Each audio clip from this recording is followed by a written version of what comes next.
Oneohtrix Point Never, Replica. Hi everyone, Anthony Fantano here, the internet's busiest music nerd, and it's time for an album review.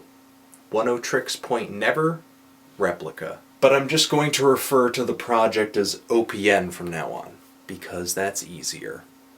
Replica is the latest album to come out of this project, spearheaded by producer Daniel Lopatin. Past records have contained a lot of ambient interludes and soundscapes and the kind of synthesizer worship that could probably get any Tangerine Dream fan all excited. And this new album definitely marks a change for Daniel. He is still sticking to his roots in abstract music, in ambient music, and soundscapes, but the tools that he's using now are different. There's piano on here, and synths on here, a little noise, and tons of effects, various reverbs and such. But the surprise guest on this album is samples. Sampling. Sampler. Sample.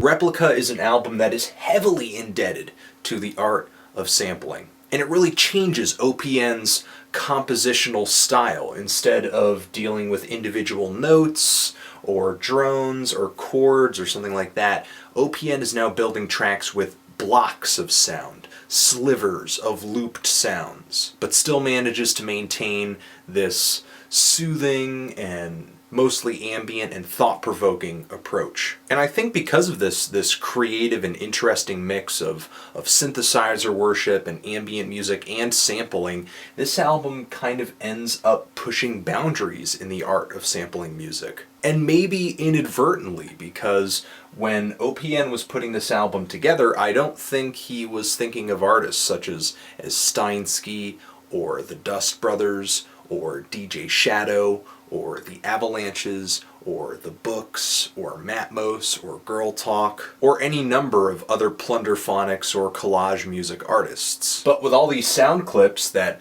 from what I understand come from television ads, Replica ends up being an album that stands out pretty boldly, whether you measure it up against ambient albums or Plunderphonics collage music albums. Genres aside, there are 10 tracks on this album that are very beautiful, haunting, and perplexing. And it all starts with a very airy drone, just kind of hanging, suspended in the atmosphere. It's very mind-altering for me, and not too unlike what OPN usually does. There are all sorts of wandering and very gorgeous synthesized tones floating throughout the track, and as the song progresses, these very quiet loops and just samples start popping up, just adding more texture and drive and tempo too. It's like these ghost noises start haunting the soundscape, and it really kind of puts me in another place sonically. Now the second track is where the samples really kick in,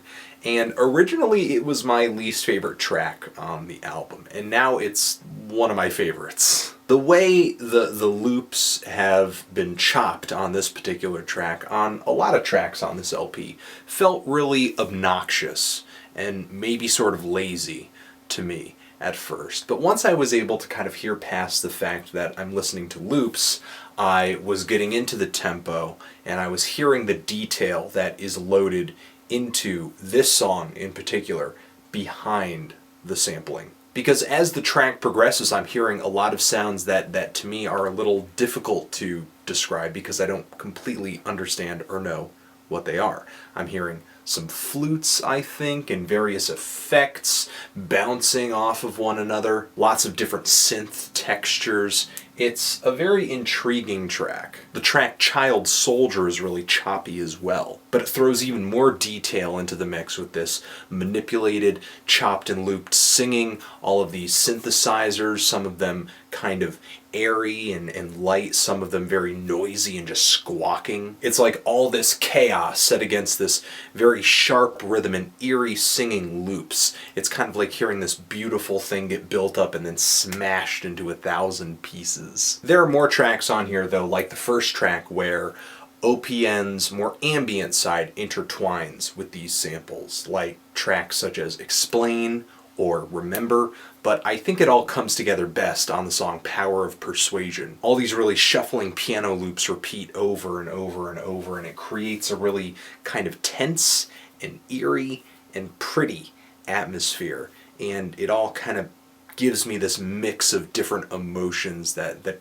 feels weird, but kind of keeps me on the edge of my seat. And the synths swelling up underneath these piano loops to me kind of feel like trumpets and tubas, kind of like it just swells like a horn section, really beautifully, really delicately. The song really grows into a sonic odyssey as the synths become more prominent and the reverb really gets turned up. The title track is a lot like that too, but the noisier samples really aren't as prevalent because piano is what's stealing the show here. And these very somber chords are just kind of getting cocooned by synthesizers as the track progresses very slowly. Lots of fluttering synths and buzzing synths, plus all these various noises that to me come off as very imaginative. Overall, this album to me feels like a little bit of a mixed bag.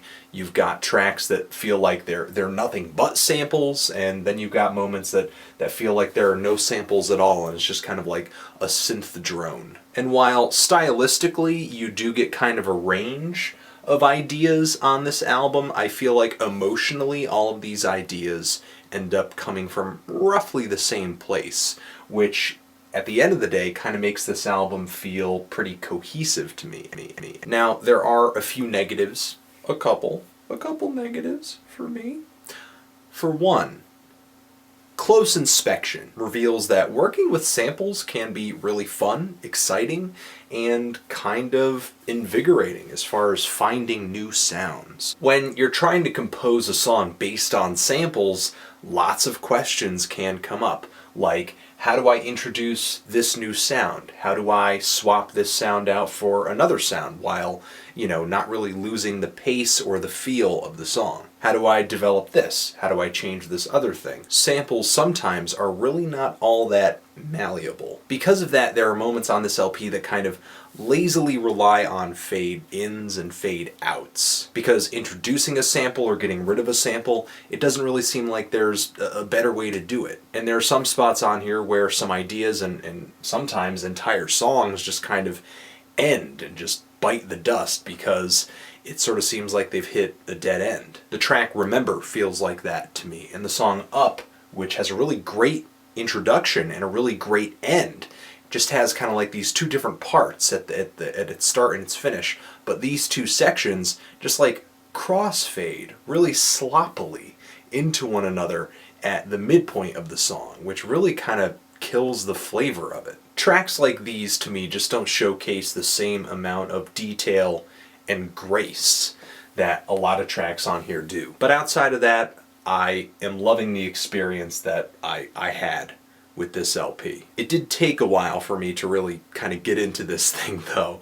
I had to listen to it, I was kind of on the fence with it, I revisited it, I was on the fence with it, I revisited it, I was on the fence with it, I revisited it, and then I was thinking, oh hey, this is pretty awesome. I'm kind of feeling a light to decent 8 on this thing, but what do you think of it? Do you love it? Do you hate it? Why? And what do you think I should review next? Anthony Fantano, Oneohtrix Point Never, forever.